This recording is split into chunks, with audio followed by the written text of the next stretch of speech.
1956 की ओलंपिक्स में sir Stanley Rouse FIFA के लॉन्ग टाइम प्रेसिडेंट थे, टीम के मैनेजर खलीफा जियाउद्दीन उनके पास गए कि साहब आप बताइए कोई हमें कोच जो हमें इम्प्रूव कर सके। तो सर स्टैनली ने ये कहा,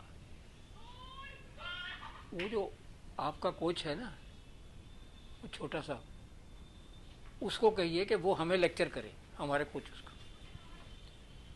और उसका नाम था रहीम। बिल्कुल, ये थे 1951 से लेकर 1962 तक भारतीय फुटबॉल के स्वर्णिम युग के जनक सैयद अब्दुल रहीम। भारतीय फुटबॉल के वो द्रोणाचार्य थे जिन्होंने भारतीय फुटबॉल को विपरीत परिस्थितियों में उन ऊंचाइयों तक पहुंचाया जहां आज हम सोच भी नहीं सकते। 1950 में भारतीय टीम की कमान बतौर कोच संभालने के 1 साल बाद 1951 दिल्ली एशियाई खेलों में स्वर्ण पदक जीतकर इतिहास रच दिया और इसके बाद 1954 मनीला एशियाई खेलों में दूसरा पायदान हासिल किया।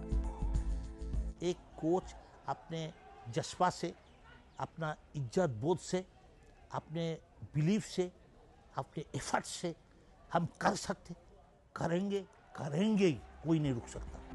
और फिर आई भारतीय फुटबॉल की सबसे बड़ी उपलब्धि 1956 मेलबर्न ओलंपिक, जिसमें भारत बुल्गारिया से हारकर चौथा पायदान हासिल करने में कामयाब रहा। इसी साल भारत ने ऑस्ट्रेलिया जैसी दिग्गज टीम को 7-1 से हराकर अब तक की सबसे बड़ी जीत हासिल की।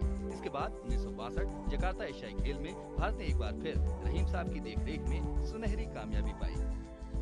1956 में we are the first team who started playing the 4-4 system.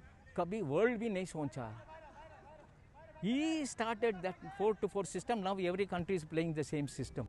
1960 से भारत ओलंपिक फुटबॉल स्पर्धा में खेलने की योग्यता हासिल न कर सका और न ही कभी भारतीय खिलाड़ी विश्व कप फुटबॉल में थिरकने का स्वप्न देख सके। भले ही modern architect of Indian football Rahim साहब को आज की पीढ़ी न पहचानती हो और न ही जानती हो और न ही उस समय भी न उन्हें किसी अवार्ड या खिताब से नवाजा किया हो, लेकिन उनकी कामयाबी सब कुछ बयां करती है।